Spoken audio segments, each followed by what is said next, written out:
I once heard a sound that shouldn't exist. It came from 11,000 meters beneath the surface, deeper than any sunlight, deeper than what the ocean should allow to live.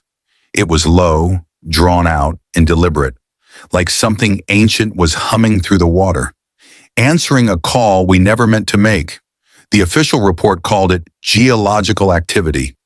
But I was there when the ground moved. I was there when the cameras stopped recording, and something vast moved just outside our floodlights. I've spent years trying to convince myself that what we found down there wasn't alive. But when the sound came again last month from a completely different part of the Pacific, I realized the truth. We didn't just discover something, we woke it. It started 3 years ago. I was part of a research project called Nereus 9, a privately funded deep-sea study meant to explore a trench system east of the Marianas. Most of the crew were scientists, oceanographers, geologists, and a few ex-Navy technicians. I was the biologist, there to analyze microbial life near volcanic vents. The mission brief was simple: deploy our submersible, the Calliope, and spend 3 weeks documenting the deepest unexplored region on Earth. No one said anything about what might already be down there. When we left port, the air smelled like rust and diesel. It was late evening, and the sky looked bruised, gray stacked on darker gray. We joked that the sea was giving us a warning. No one laughed long. The first descent went smoothly. Pressure suits sealed, systems checked. Inside the Calliope, it was all humming machinery and quiet breathing. The windows showed nothing, just ink.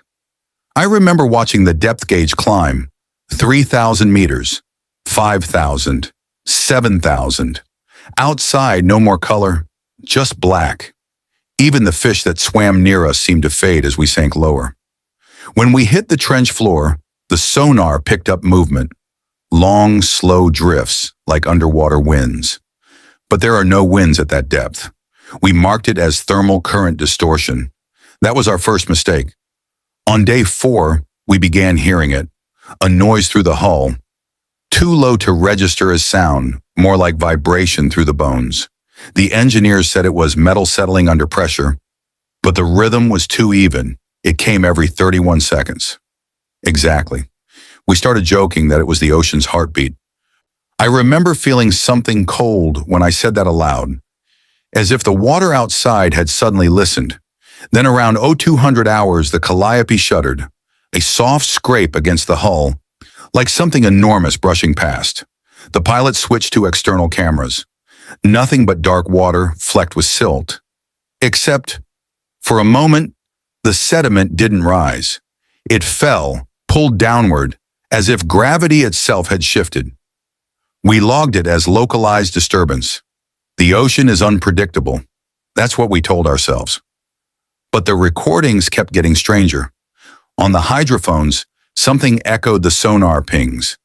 Delayed, deeper, mimicking us. Every time we sent a pulse, something answered. Then one of the technicians, Kellen, noticed something. When we were idle, the sonar still clicked. Faintly, faintly, like a second signal layered beneath ours. It wasn't interference. It was repetition. Something was mirroring our scans. I started sleeping less. Every night the Calliope's metal creaked, stretched, sighed. And every now and then, I swore I heard that same pattern. 31 seconds, then a faint vibration through the soles of my feet. By the second week, the data we gathered stopped making sense. Temperatures fluctuated wildly. Sonar mapping showed the trench floor rising and lowering like a pulse wave. Geologically impossible. The ground doesn't move in rhythm. We sent down a probe. It didn't come back. The tether reeled in slack, sliced clean, as if something had bitten through titanium cable. That was when the captain decided to suspend deep operations. We would retreat to safer depth, recalibrate, and resume the next day. But the next day never came. We started ascending around 0300. The ocean outside was still. Then the sonar lit up, an object beneath us. No movement, just size. At first we thought it was a shelf rise, maybe a geological mass, but it was moving, Slowly, deliberately, upward, it covered the entire sonar screen. No clear shape, just void. Our floodlights strained into the dark, catching nothing but particles. Then the particles began to drift sideways, drawn by a current that wasn't supposed to exist. Something was displacing millions of gallons of water. Silently, the pilot hissed, "It's right under us." And then, the lights flickered. In the brief flash before total darkness, I saw something impossible. The seafloor wasn't rock. It was patterned, curved. And as our systems rebooted, the sonar emitted one final pulse, and something answered, not an echo, not a reflection, a reply. The lights were gone. The cabin filled with nothing but the sound of air systems straining and our own breath fogging the glass. Emergency LEDs came on, weak, reddish glow painting the control room like a pulse. Kellen was shouting coordinates, trying to reboot the sonar. Static filled the speakers. Then a single low note came through, so deep it rattled the equipment racks. Not random, patterned. It wasn't echoing us anymore. It was calling. The backup camera twinkled once, then stabilized. I don't know what I expected. Maybe debris, maybe silt. Instead, I saw a surface. A curved surface, smooth, reflecting our own floodlight beam. It wasn't metal. It was organic. The curve shifted, just slightly, and the entire frame darkened, as if the light had been swallowed. Then came a shimmer, a ripple across that surface, and I realized what I was looking at wasn't a wall. It was an eye, big enough to fill the viewport, big enough that the light couldn't even reveal where it ended. And when that slit in the middle narrowed, the temperature inside the cabin dropped instantly. Not because of the water outside, but because every instinct in my body decided we shouldn't be there. The Calliope's instruments went haywire. Depth readouts fluctuated. Sonar was gone. Even the emergency nav stopped responding. The only thing still working was the communication system, except it wasn't picking up any human transmissions. The receiver light blinked, steady and rhythmic. Kellen leaned in, listening to the static, and froze. There was a tone hidden inside it, a perfect, mathematical pattern, precise intervals, exact modulation. He said, "It's data. It's transmitting something." Before we could analyze it, the pressure alarms triggered. External hull stress climbing. Something massive was displacing water around us. And through the trembling hull, we heard it. A low, sustained exhale. Not bubbles, not current. Like the world itself sighing. The captain overrode the system and initiated emergency ascent. The thrusters kicked in. Slow, reluctant, groaning under pressure. But as we rose, the hull began to tilt. Something was following. Through the viewport, we could see nothing but dark motion. Faint outlines in our floodlight beams, like shifting plates of shadow. It wasn't chasing us. It was matching our movement, as if curious. At 8,000 meters, our rear camera caught something new. Columns of bioluminescent light, spiraling in slow rhythm, forming a circle far below us.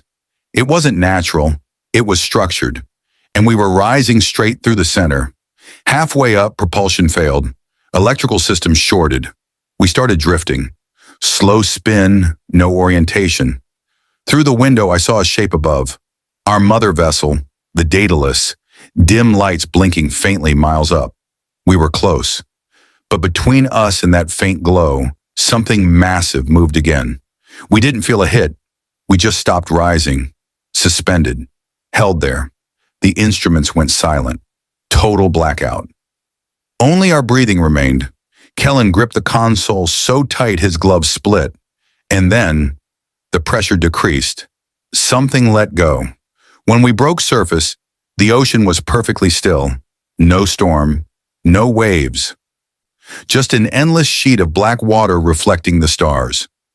The Daedalus was a half-mile away, drifting without lights. We signaled. Nothing. No response. When we latched onto its hull, the deck was empty. Completely empty.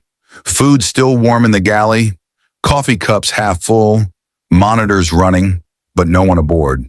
The logbook ended abruptly mid-sentence, time-stamped an hour before we lost power. Last recorded entry, unidentified signal repeating, identical to Calliope's transmission. Except we hadn't sent one. Weeks later, after rescue and debrief, the company sealed all our recordings. Every data drive, every camera reel confiscated. They said the footage was corrupted.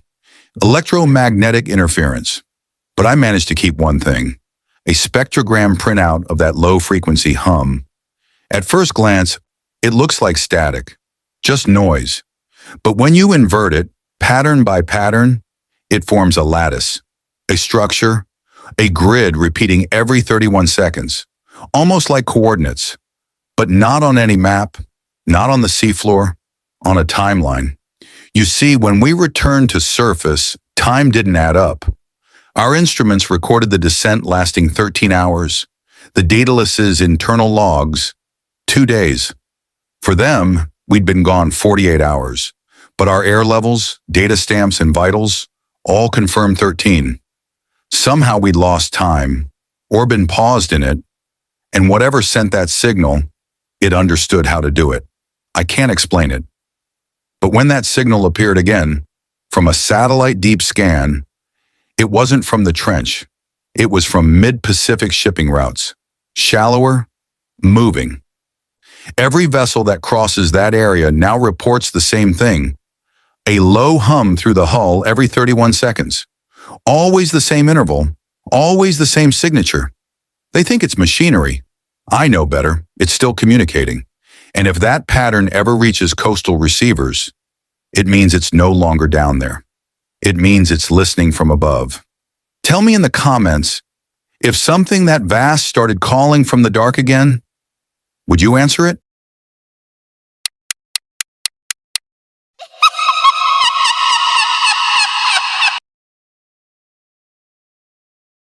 I've worked as a marine biologist for almost 12 years. If there's one thing the ocean teaches you, it's humility.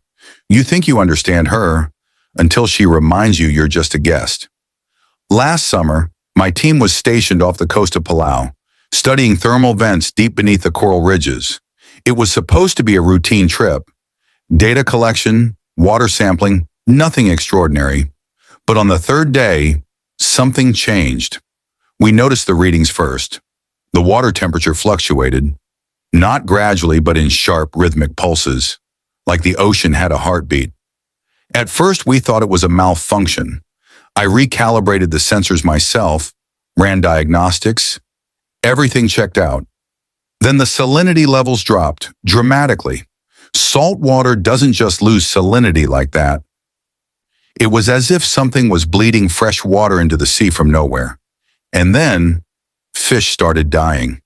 Small schools of surgeonfish floated to the surface, their scales dull and their eyes clouded. When we examined them, we found no wounds, no toxins, no sign of disease. Their gills were shredded from the inside out. That night, the air on deck felt different, heavy. Everyone was quiet, even the sea itself. I couldn't sleep, so I went topside around 2 a.m. The water was unnaturally still, not even the faint rocking of the current. It looked like glass, a black, endless mirror stretching to the horizon. And in that mirror, I saw shapes moving. They weren't fish, too slow, too deliberate. I blinked, leaned closer, and the shapes stopped moving.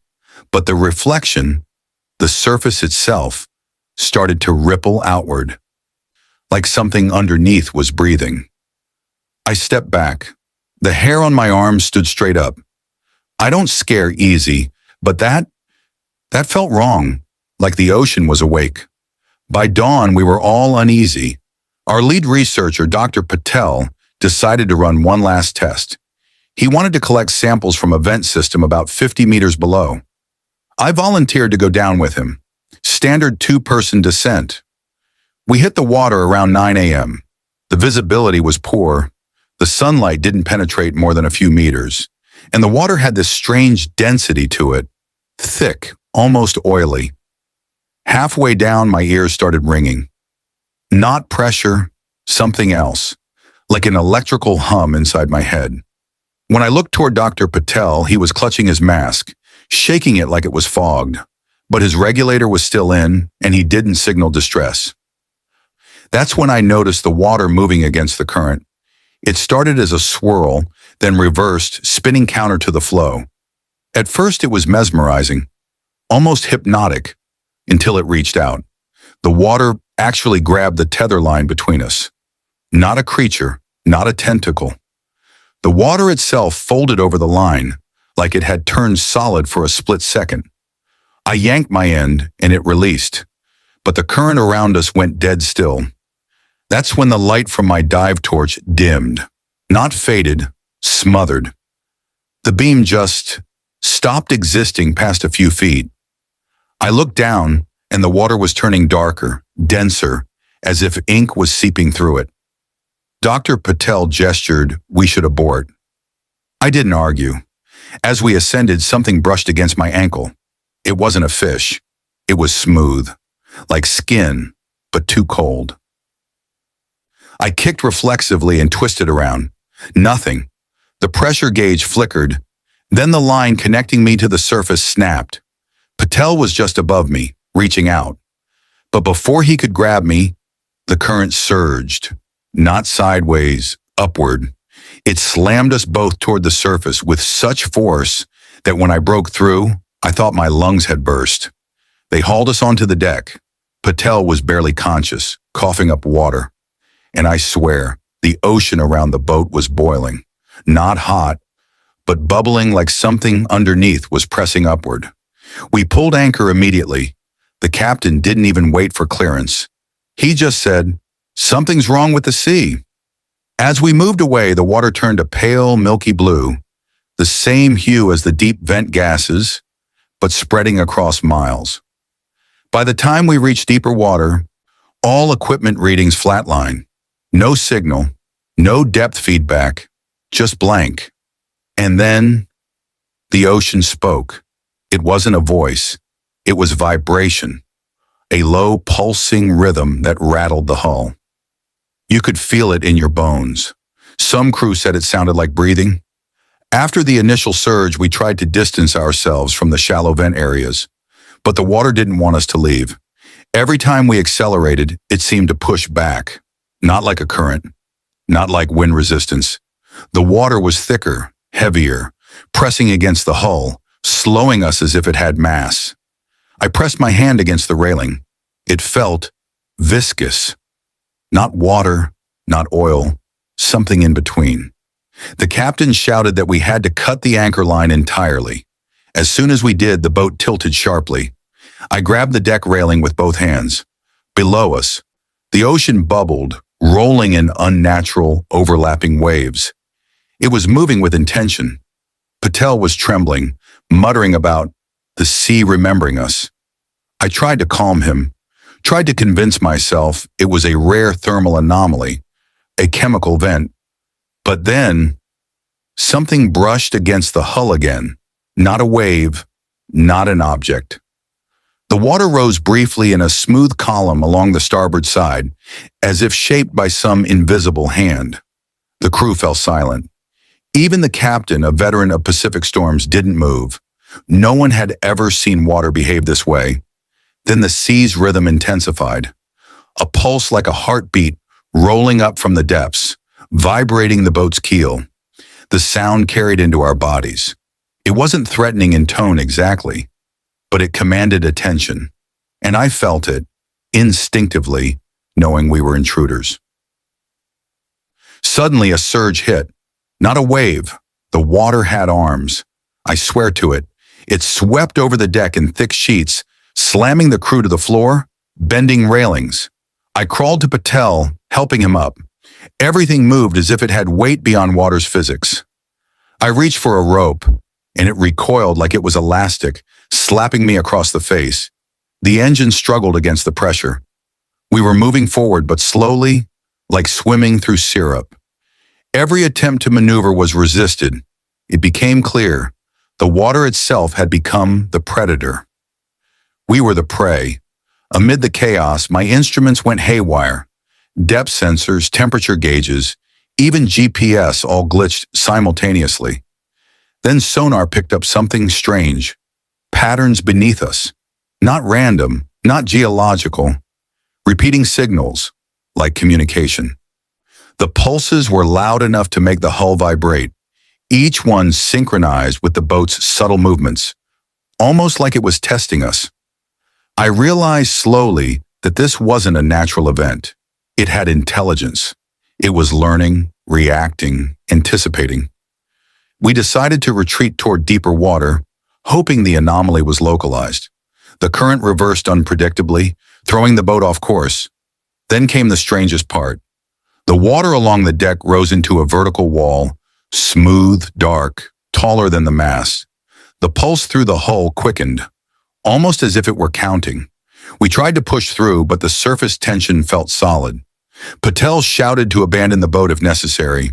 I grabbed a life jacket, but the water wouldn't release me. It pressed against my chest, resisted every movement, like it knew exactly how I'd react. The only way forward was to submit to the flow. We drifted with it, powerless. Hours seemed to pass in minutes. The sea was no longer passive. It experimented. It pushed, pulled, and wrapped us in currents that felt personal. Every attempt at control failed, and yet in the stillness between surges, I noticed something. The surface shimmered differently, reflecting shapes not on the boat. Faint silhouettes, like us but elongated, distorted. Each time I blinked, they moved slightly closer, always just outside the margin of perception. Then I understood. The water itself was mirroring us, learning from our motions, predicting our survival tactics. It had studied us and adjusted. At sunrise, the anomaly receded. The pulses slowed, then stopped entirely. We drifted toward normal water, unharmed physically but exhausted beyond reason. The captain called it an isolated environmental phenomenon. I said nothing. But when I checked the horizon, I noticed the water in the distance rippling, in the same pulse rhythm as before. And on the boat, the instruments that had flatlined were now flickering, faintly, subtly, like a heartbeat. The ocean had returned to its ordinary form, but I knew better. Weeks later, we tried to analyze samples from that night. Nothing unusual, chemical readings normal, salinity normalized, thermal levels stabilized. Yet at night, the pulse returned. I hear it in my apartment near the coast. Faint vibrations through the floorboards, subtle undulations in water glass surfaces, even in the shower. The water remembers. It reacts. And every now and then, I feel it testing me, learning again. We survive physically, but I can't escape the knowledge that the sea itself can think, plan, and act. And that thought terrifies me more than any predator ever could.